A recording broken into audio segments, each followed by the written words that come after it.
प्यार से बोलब तो भाषा बोले प्यार के, बात जुबान से बोलो संभर के, न तो मस्तक में गोली आर पार हो जाई, आर पार हो जाई।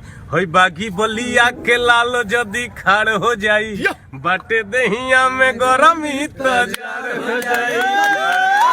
के लाल जदी खाड़ हो जाई, बाटे दहिया में गरमी तो जाड़ हो जाई रे। कि जितना गरमी ये जान रेगिस्तान में होला, उससे बेसी बलिया के जवान में होला। अरे जितना गरमी ये जान रेगिस्तान में होला, उससे बेसी बलिया के जवान में होला। अरे की बाघन के जिला हट बलिया सभे जनेला, नाम से पहले हमनी के आगे अरे बागी लागेला। अरे बाघन के जिला हो बोलिया सभे जानेला, अरे नाम से पहले हमनी के आगे बागी लागेला। जाति के भेद बा न धर्म के भेद बा, कौन में सिर्फ काम के जब कीमत बा। सब अच्छा काम करिए, जुड़िए, हम सबके साथ हैं। और जितने भी साथी मेरे आए हैं, जैसे कि हमारे बलिया का लाल फौजी मनु यादव, इनका गाना एक बहुत वायरल हुआ है। और एक और है अजीत सिंह गोलू जी हैं, ये भी अच्छा गाए, इनका भी गाना बहुत। और एक अभी हमारे अजय दीपक, ये हमारे भरता हुआ सितारा ये भी हैं, दीपक प्रेमी प्रीतम, बहुत इनका गाना भी बजा है। एक गाना भी बलिया घर में भी चल रहा है। अजीत सिंह इनका भी काफी गाना बागन का जिला बलिया गाए थे, काफी मतलब चला था, और अभी चल रहा है। हम चाहेंगे हमारा पूरा सपोर्ट इनके तरफ, जितने भी बलिया के सिंगर हैं या और भी सिंगर जुड़ते हैं, सबको बहुत स्वागत रहेगा। T3 म्यूजिक A1 की तरफ से, यूपी टोन भोजपुरी की तरफ से, जो भी इसमें आए सबका गाना बंद कर। और आपका बड़कपन है कि आप कितने अपने छोटे भाइयों को कितना प्यार दे रहे हैं, और बस ऐसे ही आपका सपोर्ट प्यार ऐसे ही हम लोग भाइयों पर बना रहे, और कुछ नहीं चाहते हम लोग। और आप सबके बीच हमारे मोनू यादव जी बोलेंगे, तो भैया से चाहते हैं कि कुछ बोलते रहिए। सबके प्रणाम कहिए, सबके दिल से प्रणाम बाटे। जय हिंद, जय भारत, जय हो श्रोता समाज।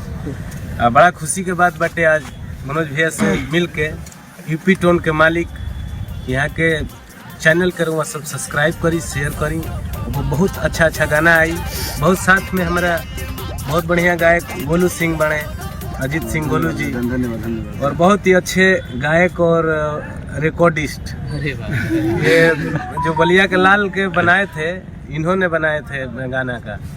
तो ये दीपक प्रेमी जी बहुत अच्छा गाते भी हैं, और बड़ी खुशी हो रही है आज आप लोग से मिल करके। जय हिंद, जय भारत। और आप सबके बीच हमारे दीपक प्रीतम जी आए और नमस्ते, प्रणाम। और आज जितना कहीं जा हमने के कमे बा, मनोज भाई के प्यार बा, आशीर्वाद बा, दुलार बा कि इतना लोग के एक साथ आमंत्रित कर गए बा, सभी लोग उपस्थित बा। तो दिल से स्वागत करब, अभिनंदन करब मनोज भैया के कि ऐसे ही प्यार, आशीर्वाद, दुलार पूरे बलिया वासी पे बने रहे। दूर दरार से चल के आए हुए हमारे अनूप जी को चाहते हैं कि कुछ बोले। नमस्कार, प्रणाम आप सब श्रोता समाज के। आज जो हमारे मनोज भैया बहुत ही दिल के धनी आदमी है, और हम लोग को बुला के जो सम्मान दिए उसके लिए तहे दिल से शुक्रिया है।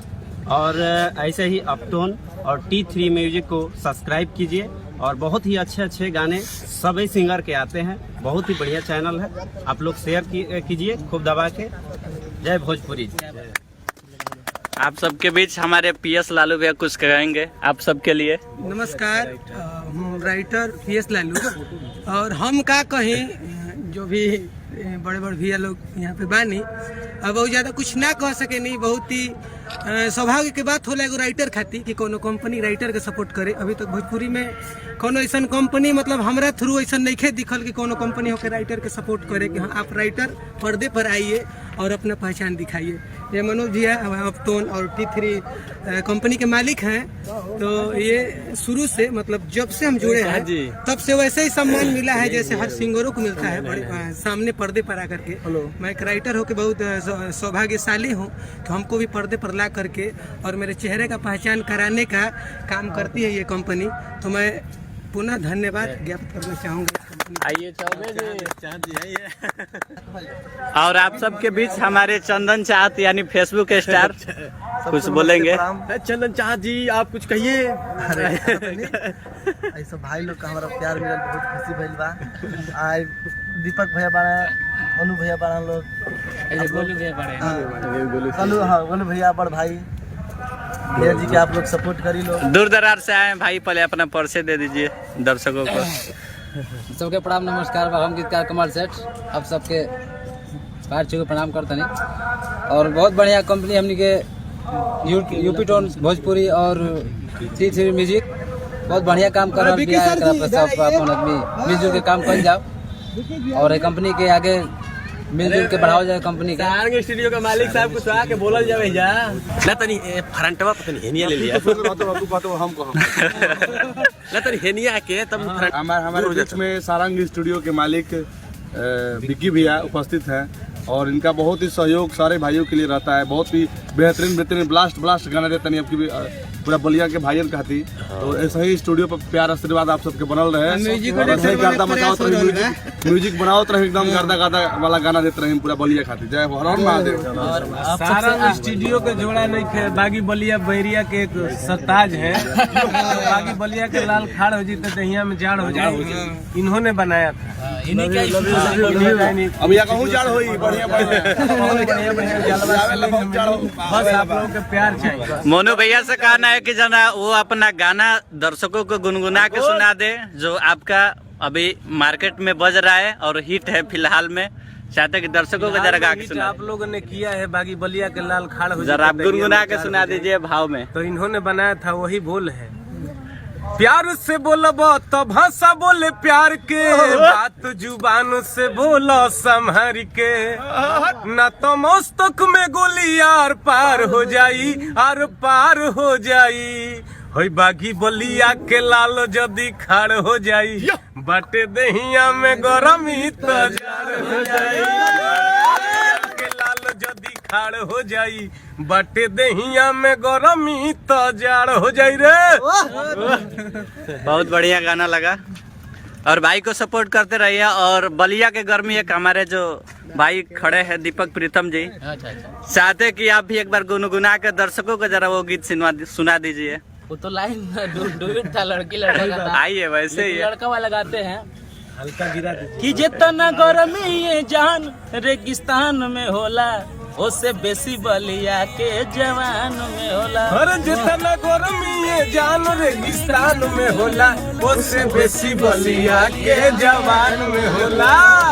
यहाँ पे सब लोग बलिया के हिट से हिट कलाकार है और हम चाहते हैं कि अजीत सिंह गोलू भैया भी एक गा दे अपना जो भी आपका मार्केट में बज रहा है। अभी गाना दोबारा फिर ट्रेंडिंग में आ गया है जी आप सबके प्यार आशीर्वाद से। और गाना के बोल बाकी हर की बाघन के जिला हट बलिया सभे जनेला, नाम से पहले हमनी के आगे अरे बागी लागेला। अरे बाघन के जिला हो बलिया सभे जनेला, अरे नाम से पहले हमनी के आगे बागी लागेला। मनु भैया खातिर हम एक बात कहना चाहता नहीं कि ऐसा भाई बड़ा शायदे मिलेला। भाई कितना प्यार देता नहीं, भैया सपोर्ट करे नहीं, ऐसा ही रहा। सबके स्वागत बा और हमनी के फिर दोबारा खुशी से मिले सब जो मिले जहाँ पे मिलन होगा। तो हम चाहें कि अच्छा काम करेंगे और अच्छा अपना उपलब्धि हासिल करके ही मिले तो और अच्छा रहेगा। दिल से सबको धन्यवाद। और आप सभी से बता दें मस्ती मोनू मतल की मस्ती, आप सभी इस चैनल को और इस फेसबुक पेज को ज़्यादा से ज़्यादा शेयर कीजिए। आप सबके बीच हमारे भाई एक आए हैं दूर दरार से और कहाँ से? संत महाशय ना अपना खुद ही अपना परिचय दे दीजिए। संत महाशय जी और शायरी के बादशाह। जी आइए, खुशी पर हम लोग जुटे हैं। थोड़ा लाउडली बोलिएगा, माइक नहीं है वैसे। आइए। मतलब हम लोग आज इतने खुशी के दिन है कि आज सारे दोस्त मित्र भाई सब लोग बड़े उपस्थित भैया हैं। छोटे भैया सभी लोग आए हैं। इनके लिए एक मैं छोटा सा शायरी बोलना चाहता हूँ दिल से जी जी।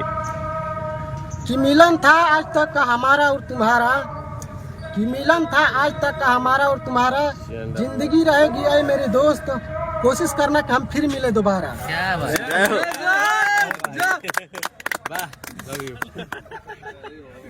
जल्दी जल्दी खाइए तबे है वहाँ में जाए।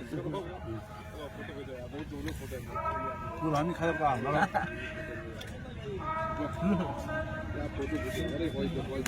पार्वती पता है